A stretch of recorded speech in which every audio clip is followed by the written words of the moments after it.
સ્વાગત છે। રાજકોટથી એક મોટા સમાચાર સામે આવી રહ્યા છે, જ્યાં વિજ્ઞાન જાથાના નિશાને હવે રાજ્યના આગાહીકારો આવ્યા છે। વિજ્ઞાન જાથાએ આગાહીકારોની આગાહીઓ પર ગંભીર સવાલો ઉઠાવ્યા છે અને તાજેતરમાં જૂનાગઢના સંમેલનમાં કરાયેલી આગાહીઓને સદંતર બેબુનિયાદ ગણાવી છે। 47 આગાહીકારોની વાવણીની આગાહી પર સવાલ।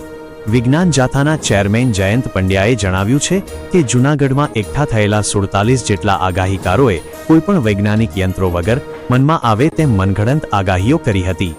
આગાહીકારોએ દાવો કર્યો હતો કે 25મી મેથી 31મી મે સુધી વાદળો એક્ટિવ થશે અને પ્રી મોન્સૂન એક્ટિવિટી શરૂ થશે।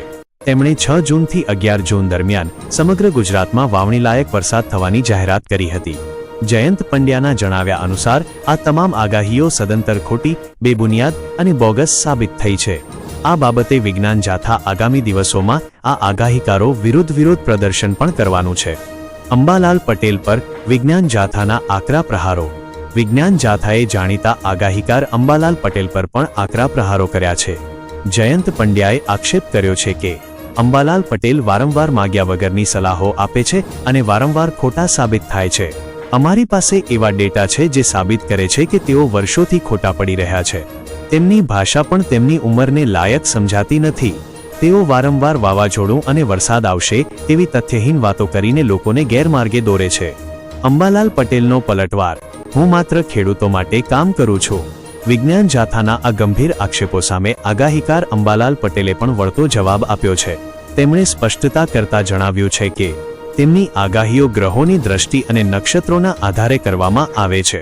તેમને વિજ્ઞાન જાથાને કોઈ જવાબ આપવાની જરૂર નથી। આ બાબતે વિજ્ઞાન જાથાને ખેડૂતો જ જવાબ આપશે।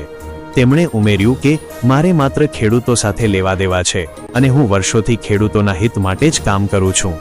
ભૂતકાળમાં જ્યારે ખેતરોમાં જઈને મેં ખેડૂતોની સમસ્યાઓ જોઈ ત્યારે જ મને આ વિદ્યા પ્રાપ્ત કરવાની પ્રેરણા મળી હતી। જો ખેડૂતો મને એમ કહેશે કે મારી આગાહીઓથી તેમને કોઈ ફાયદો થતો નથી, તો હું તે જ દિવસથી આગાહીઓ કરવાનું સદંતર બંધ કરી દઈશ।